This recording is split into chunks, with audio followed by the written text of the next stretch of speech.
വിശദമായ റിപ്പോർട്ടുകളിലേക്ക്. മെത്രാൻ കായൽ നികത്താനുള്ള ഉത്തരവിൽ അപാകതകൾ ഉണ്ടെങ്കിൽ പുനഃപരിശോധിക്കുമെന്ന് മുഖ്യമന്ത്രി ഉമ്മൻചാണ്ടി.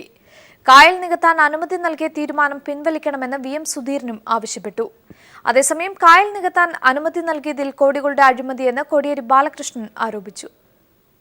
മെത്രാൻ കായൽ നികത്താനുള്ള ഉത്തരവ് വിവാദമായ പശ്ചാത്തലത്തിലാണ് പുനഃപരിശോധിക്കുമെന്ന് മുഖ്യമന്ത്രി ഉമ്മൻചാണ്ടി പറഞ്ഞത്. കോൺഗ്രസിനുള്ളിൽ നിന്ന് തന്നെ വിവിധ കോണുകളിൽ നിന്ന് വിമർശനമുയരുകയും ചെയ്തു. ഏതെങ്കിലും വിധത്തിൽ അതിന് തെറ്റായിട്ടുണ്ട്, അല്ലെങ്കിൽ അത് വേണ്ട എന്നുള്ള അഭിപ്രായമുണ്ടെങ്കിൽ നിശ്ചയമായിട്ടും ആ കാര്യം പരിശോധിക്കും. KPCC പ്രസിഡന്റ് ഇത് സംബന്ധിച്ച് എന്നോട് സംസാരിച്ചിട്ടുണ്ട്.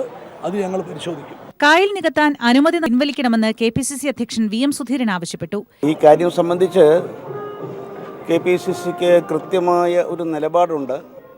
അതിൻ്റെ അടിസ്ഥാനത്തിൽ ഈ തീരുമാനം പിൻവലിക്കണം എന്ന് റവന്യൂ മന്ത്രിയോട് ആദ്യമേ ആവശ്യപ്പെട്ടു.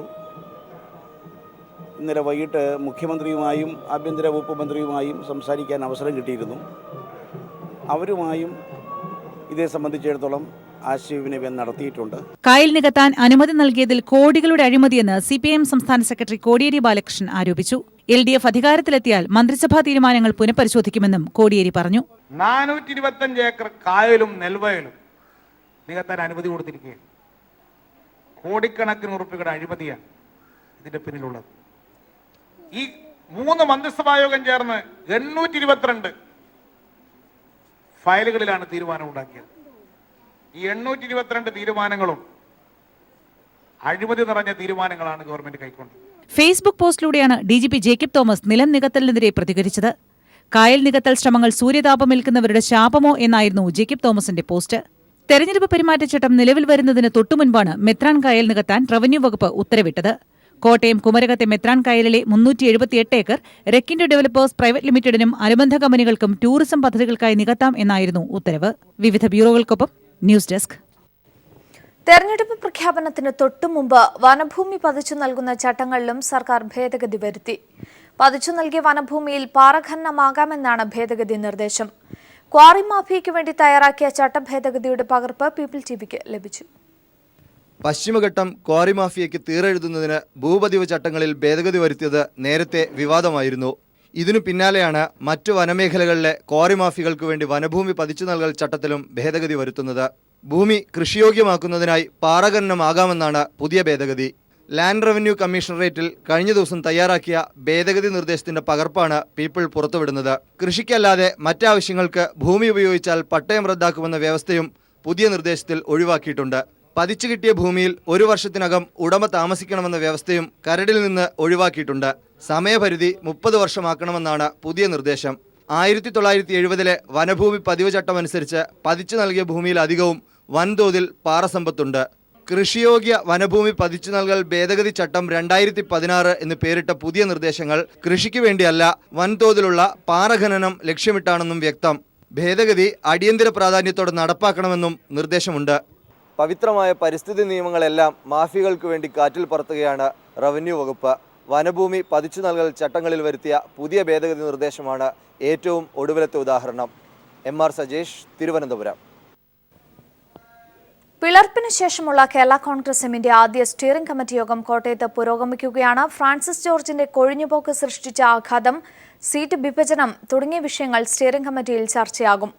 ഇനി ആരും പാർട്ടിയിൽ നിന്ന് വിട്ടുപോകില്ലെന്ന് PJ ജോസഫ് വ്യക്തമാക്കി. വിവരങ്ങളുമായി പ്രശാന്ത് ചേരുകയാണ് കോട്ടയത്ത് നിന്നും. പ്രശാന്ത്, PJ ജോസഫും പാർട്ടിയിൽ നിന്ന് പോകുമെന്നുള്ള തരത്തിലുള്ള ഊഹാപോഹങ്ങൾ ഉയർന്നിരുന്നു. ഇതിനുള്ള ഒരു മറുപടിയാണോ PJ ജോസഫിന്റെ ഈ ഉറപ്പു നൽകൽ? മറ്റു വിവരങ്ങൾ കൂടി.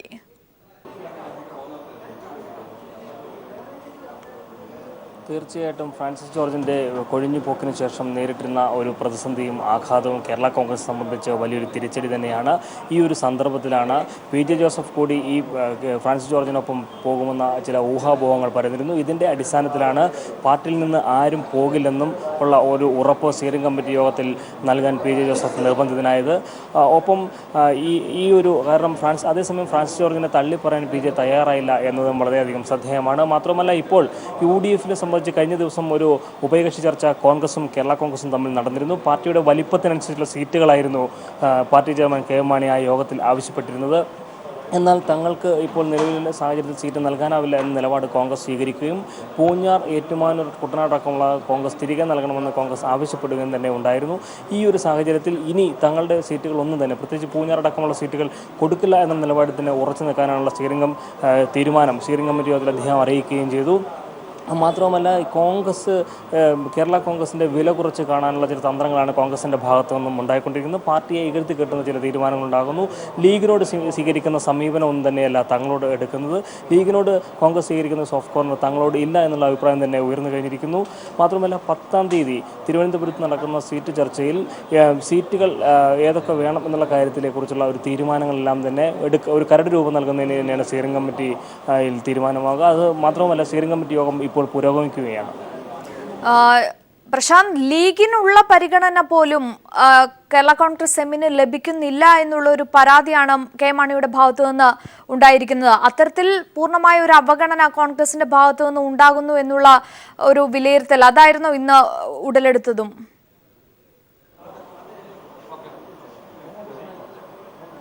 തീർച്ചയായും. കാരണം ഇപ്പോൾ UDF സ്ഥാനാർത്ഥികളെ പ്രഖ്യാപിക്കുന്നതിന് മുമ്പ് തന്നെ ലീഗ് അടക്കമുള്ള പാർട്ടികൾ അവരുടെ സ്ഥാനാർത്ഥികളെ തീരുമാനിച്ചിരിക്കുന്നു. ഏകപക്ഷീയമായിട്ടുള്ളൊരു തീരുമാനമാണിത്. എന്നിട്ടും ഇക്കാര്യത്തെക്കുറിച്ച് യാതൊരു തരത്തിലുള്ള നിലപാട് വ്യക്തമാക്കാനോ കോൺഗ്രസ് അടക്കമുള്ള പാർട്ടികൾ തയ്യാറാകുന്നില്ല. അപ്പോൾ ലീഗിനോട് സ്വീകരിക്കുന്ന ഒരു സമീപനം അതല്ല കേരള കോൺഗ്രസിനോട് സ്വീകരിക്കുന്നത്. മറിച്ച് കേരള കോൺഗ്രസ് സീറ്റുകൾ ആവശ്യപ്പെടുന്ന ഒരു സാഹചര്യത്തിലേക്ക് വരുമ്പോൾ ഉള്ള സീറ്റുകൾ ചോദിക്കുക അല്ലെങ്കിൽ പിടിച്ചു വാങ്ങുന്ന നിലപാടിലേക്ക് കോൺഗ്രസ് നീങ്ങുന്നത് തന്നെ പൊതുജന സമൂഹത്തിന് മുന്നിൽ പാർട്ടിയെ അവഹേളിക്കുന്നതിനും അവമതി ഉണ്ടാക്കുന്നതിനുള്ള ഒരു നീക്കത്തിൻ്റെ ഭാഗമായിട്ട് തന്നെയാണ് എന്നാണ് കേരള കോൺഗ്രസ് നേതാക്കളുടെ വിലയിരുത്തൽ. അതുകൊണ്ട് തന്നെയാണ് കടുത്ത വിമർശനം കോൺഗ്രസിനെതിരെ ഈ യോഗത്തിൽ ഉന്നയിക്കപ്പെട്ടിട്ടുള്ളത്. വ്യക്തമാണ്. Kerala Congress M steering committee യോഗം പുരോഗമിക്കുകയാണ്. വിവരങ്ങളാണ് TP പ്രശാന്ത് നൽകി. തെരഞ്ഞെടുപ്പിൽ സീറ്റ് അപ്രധാനമെന്ന് ബാലകൃഷ്ണപിള്ള. നാടിനെ വിൽക്കുന്നവരെ പുറത്താക്കുകയാണ് ലക്ഷ്യമെന്നും ബാലകൃഷ്ണപിള്ള പറഞ്ഞു. LDF എൻ്റെ സേവനം ഈ തെരഞ്ഞെടുപ്പിൽ ഞാൻ നിൽക്കുന്നത് പ്രയോജനമാണ് എന്ന് LDFന് അഭിപ്രായമുണ്ടെങ്കിൽ മത്സരിക്കും. LDFന് വിധേയനാണ്. കാര്യം ഇപ്പോൾ എൻ്റെ ലക്ഷ്യം ഈ രാജ്യം കണ്ട ഏറ്റവും വലിയ അഴിമതി മന്ത്രിമാർ, സ്വഭാവദൂഷ്യമുള്ള മന്ത്രിമാർ, തെരഞ്ഞെടുപ്പിൻ്റെ തലേന്ന് പോലും കേരളത്തിൻ്റെ വസ്തു വിറ്റ് കാശ് മേടിക്കുന്നവർ, ഈ രാജ്യം, ഈ സംസ്ഥാനം ഒരു കാരണവശാലും ഭരിക്കാൻ പാടില്ല എന്നുള്ളതാണ് എൻ്റെ ഇപ്പോഴത്തെ ലക്ഷ്യം. കൊടുവള്ളിയിലെ ലീഗ് വിമത സ്ഥാനാർത്ഥി കാരാട്ട് റസാഖ് പ്രചാരണം ആരംഭിച്ചു. മണ്ഡലത്തിലെ പ്രധാന ലീഗ് നേതാക്കളെല്ലാം കാരാട്ട് റസാഖിനൊപ്പം പ്രചാരണത്തിൽ സജീവമാണ്. കൊടുവള്ളിയിലെ കരുത്തനായ ലീഗ് നേതാവ് കാരാട്ട് റസാഖ് പാർട്ടി സ്ഥാനങ്ങളെല്ലാം രാജിവെച്ചാണ് വിമത സ്ഥാനാർത്ഥിയായി രംഗത്തെത്തിയിരിക്കുന്നത്. കൊടുവള്ളി ബ്ലോക്ക് പഞ്ചായത്ത് പ്രസിഡന്റായി പ്രവർത്തിച്ച ഘട്ടത്തിൽ കാരാട്ട് റസാഖ് നിരവധി വികസന പ്രവർത്തനങ്ങൾക്ക് നേതൃത്വം കൊടുത്തിരുന്നു. പ്രചാരണത്തിന്റെ ആദ്യഘട്ടത്തിൽ മണ്ഡലത്തിലെ ഓരോ കേന്ദ്രങ്ങളിലും എത്തി ജനങ്ങളെ നേരിൽ കണ്ട് താൻ മത്സരിക്കാനിടയായ സാഹചര്യം വിശദീകരിക്കുകയാണ് റസാഖ്. സംസ്ഥാന കമ്മിറ്റി, നിയോജകമണ്ഡല കമ്മിറ്റിയുമായി ആശയവിനിമയം നടത്താതെ ദുബായിലുള്ള ഒരു വ്യവസായ പ്രമുഖന് വേണ്ടി PK കുഞ്ഞാലിക്കുട്ടി ഈ സീറ്റ് വിട്ടു നൽകുകയാണ് ഉണ്ടായിട്ടുള്ളത്. മണ്ഡലത്തിലെ ഭൂരിഭാഗം ലീഗ് പ്രവർത്തകരുടെ പിന്തുണയും തനിക്കുണ്ടെന്നും കൊടുവള്ളിയിൽ തന്റെ വിജയം ഉറപ്പാണെന്നും റസാഖ് പീപ്പിൾ TVയോട് പറഞ്ഞു. മുസ്ലിം ലീഗിൻ്റെ പ്രവർത്തകന്മാരുടെ ആശയവിനിമയത്തിൽ കൂടി വന്ന ചർച്ചയുടെ ഭാഗമായിട്ടാണ് ഇങ്ങനെ ഒരു തീരുമാനം, ഒരു സ്വതന്ത്ര സ്ഥാനാർത്ഥിയെ മത്സരിക്കുവാൻ വേണ്ടി ഞാൻ രംഗത്ത് വന്നിട്ടുള്ളത്. കൊടുവള്ളിയിലെ പ്രധാന ലീഗ് നേതാക്കൾക്കൊപ്പമാണ് റസാഖ് പ്രചാരണത്തിനിറങ്ങിയത്. റസാഖിന് വോട്ട് അഭ്യർത്ഥിച്ചുകൊണ്ടുള്ള ഫ്ലക്സ് ബോർഡുകളും മണ്ഡലത്തിൽ നിറഞ്ഞു കഴിഞ്ഞു. കൊടുവള്ളിയിലും പരിസര പ്രദേശങ്ങളിലും വലിയ ജനസ്വാധീനമുള്ള കാരാട്ട് റസാഖ് വിമത സ്ഥാനാർത്ഥിയായി രംഗത്തെത്തിയത് ലീഗ് കേന്ദ്രങ്ങളെ അക്ഷരാർത്ഥത്തിൽ ഞെട്ടിച്ചിരിക്കുകയാണ്. PTA റഹീമിന് പിന്നാലെ കാരാട്ട് റസാഖും പാർട്ടി വിട്ടത് ലീഗ് നേതൃത്വത്തിന് വലിയ തലവേദനയാകുമെന്ന് ഉറപ്പാണ്. കൊടുവള്ളിയിൽ നിന്നും ക്യാമറമാൻ ഇക്ബാൽ വട്ടംകുളത്തിനൊപ്പം PV കുട്ടൻ. നിയമസഭാ സീറ്റ് സംബന്ധിച്ച CPI ഉഭയകക്ഷി ചർച്ച തുടരുമെന്ന് കാനം രാജേന്ദ്രൻ. 10-ാം തീയതി LDF യോഗത്തിന് ശേഷമായിരിക്കും ചർച്ചയെന്നും അദ്ദേഹം തിരുവനന്തപുരത്ത് പറഞ്ഞു. രാജ്യസഭാ സീറ്റ് CPIക്ക് നൽകണമെന്ന ആവശ്യ ചർച്ചയിൽ ഉന്നയിച്ചുവെന്നും കാനം വ്യക്തമാക്കി. 10-ാം തീയതി LDF കൂടി കഴിഞ്ഞതിന് ശേഷം പാർട്ടികളുമായി ഉഭയകക്ഷി ചർച്ചകളിലാണ് ആ വിഷയം എടുക്കുന്നത്. അതിനുശേഷം വീണ്ടും ഉപേക്ഷയത്വം നടക്കും. എയർ ആംബുലൻസിന്റെ പേരിൽ മുഖ്യമന്ത്രി ഉമ്മൻചാണ്ടി ജനങ്ങളെ കബളിപ്പിക്കുന്നുവെന്ന് പിണറായി വിജയൻ. പദ്ധതിക്ക് തുടക്കമായതായി ഉമ്മൻചാണ്ടി പ്രസ്താവിച്ചിരുന്നു. എന്നാൽ ഇതുവരെ പദ്ധതിക്ക് വ്യോമയാന മന്ത്രാലയത്തിന്റെ അംഗീകാരം ലഭിച്ചിട്ടില്ല. കബളിപ്പിക്കൽ ഉമ്മൻചാണ്ടിക്ക് വ്യാജ പ്രതിച്ഛായ നിർമ്മിക്കാനാണെന്നും പിണറായി വിജയൻ ഫേസ്ബുക്കിലൂടെ വ്യക്തമാക്കി.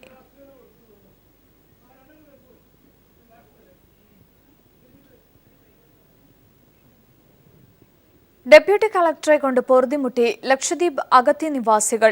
ദ്വീപിലെ ജനകീയ പ്രശ്നങ്ങൾ ഉയർത്തിക്കാട്ടി രംഗത്തെത്തുന്നവരെ ഡെപ്യൂട്ടി കളക്ടർ ബുസർ ജംഖാറിന്റെ നേതൃത്വത്തിൽ കള്ളക്കേസിൽ കുടുക്കി വേട്ടയാടുന്നതായി ചെറുപ്പക്കാരുടെ പരാതി. ലക്ഷദ്വീപിൽ മാധ്യമങ്ങളില്ലാത്തതുകൊണ്ടാണ് ജനങ്ങളുടെ ദുരിതങ്ങൾ പുറംലോകം അറിയാത്തതെന്ന് ഡിവൈഎഫ്ഐ പ്രവർത്തകൻ കൂടിയായ ചെറുപ്പക്കാർ പീപ്പിൾ ടിവിയോട് പറഞ്ഞു. കേന്ദ്രം ചുമതലപ്പെടുത്തിയ അഡ്മിനിസ്ട്രേറ്റീവ് ഭരണത്തിന് കീഴിൽ ലക്ഷദ്വീപ് നിവാസികൾ പൊറുതിമുട്ടുകയാണ്. പ്രത്യേകിച്ച് അഗത്തി ദ്വീപിലെ ജനങ്ങൾ. ലക്ഷദ്വീപിലെ തന്നെ മറ്റു ദ്വീപുകളിലോ ലക്ഷദ്വീപിന് പുറത്തോ വെച്ച് മരണപ്പെട്ടവരുടെ മൃതദേഹങ്ങൾ അവരവരുടെ വീടുകളിലെത്തിക്കാൻ അധികാരികൾ ഒരു നടപടിയും സ്വീകരിക്കുന്നില്ല. എവിടെ മരണപ്പെടുന്നു അവിടെ തന്നെ വെക്കണം നമ്മളെ റിസ്കിൽ. പക്ഷേ ഉദ്യോഗസ്ഥന്മാരെ കൊണ്ടുവരാൻ അവിടുത്തെ ഹെലികോപ്റ്റർ റെഡിയാ. സാധാരണക്കാർ മരണപ്പെട്ടാൽ ഒന്നും നോക്കാനോ ചോദിക്കാനോ ഒന്നും അന്വേഷിക്കാനോ ആൾ വരുന്നില്ല. ദ്വീപിലേക്കുള്ള യാത്രാ സംവിധാനം കാര്യക്ഷമമല്ല. മത്സ്യത്തൊഴിലാളികളുടെ ജീവിതം അങ്ങേയറ്റം ദുരിതത്തിൽ. പാചകവാതകം ലഭിക്കണമെങ്കിൽ പൊന്നും വില നൽകണം. ആകെയുള്ള സൂപ്പർ സ്പെഷ്യാലിറ്റി ആശുപത്രിയിൽ വേണ്ടത്ര സംവിധാനങ്ങളോ മരുന്നുകളോ ലഭ്യമല്ല. ഉള്ള മരുന്ന് രോഗികൾക്ക് നൽകാതെ കൂട്ടിയിട്ട് കാലാവധി കഴിഞ്ഞ ശേഷം പൊതു ഇടങ്ങളിൽ ഉപേക്ഷിക്കുന്നു. അഗത്തി സ്കൂളിൽ കുട്ടികൾക്ക് നൽകുന്ന ഭക്ഷണം കാലാവധി കഴിഞ്ഞവയും പാറ്റയും പല്ലിയും തിന്നതിന്റെ ബാക്കിയും. ഇങ്ങനെ നീളുന്നു ദ്വീപിലെ ജനദ്രോഹ നടപടികൾ. ഇതിന്റെ ദൃശ്യങ്ങളും ചിത്രങ്ങളുമടക്കം പീപ്പിൾ ടിവിക്ക് മുമ്പിൽ വെളിപ്പെടുത്തിയത് ലക്ഷദ്വീപിൽ നിന്നെത്തിയ 4 ചെറുപ്പക്കാരാണ്. ഇതിനെതിരെ ശബ്ദമുയർത്തി രംഗത്തു വരുന്ന ചെറുപ്പക്കാരെ അഗത്തി ഭരണാധികാരി കൂടിയായ ഡെപ്യൂട്ടി കളക്ടർ ബുസാർ ജംഖാർ ഭീഷണിപ്പെടുത്തുന്നതായും കള്ളക്കേസിൽ കുടുക്കുന്നതായും ഇവർ ആരോപിക്കുന്നു. ഷെരീഫ് ഖാൻ. ഡെപ്യൂട്ടി കളക്ടർ ബുസാർ ജംഖാർ എന്ന് പറഞ്ഞ ആൾ പറഞ്ഞിട്ടാണ് നമ്മളിങ്ങനെ മീറ്റിംഗ് വിളിച്ചത്. അപ്പോൾ എന്നെ ഷെരീഫ് ഖാനെ കുറിച്ച് നിങ്ങൾ കംപ്ലയിൻ്റ് എഴുതി തന്നാൽ മതി, ഷെരീഫ് ഖാൻ ബാക്കി ഞങ്ങൾ നോക്കിക്കോളാം. ഇയാൾ എന്നോട് പറഞ്ഞു ഇങ്ങനെ അവിടെ അഡ്മിനിസ്ട്രേഷനാണ് ഭരിക്കുന്നത്, അവിടെ ഉദ്യോഗസ്ഥമാണ് ഭരിക്കുന്നത്, കേരളമല്ല നിങ്ങൾ വിചാരിക്കുന്ന പോലെ ഒന്നും എല്ലാ അഗത്തിയിൽ ദ്വീപിൽ നടക്കൂല. ദ്വീപിലെ അധികാരികളും സമ്പന്നന്മാരും സകല സംവിധാനങ്ങളോടുകൂടിയും സുഭിക്ഷ ജീവിതം നയിക്കുകയാണെന്നും ഇവർ കുറ്റപ്പെടുത്തുന്നു. അലക്സ് റാം മുഹമ്മദ്, കൊച്ചി.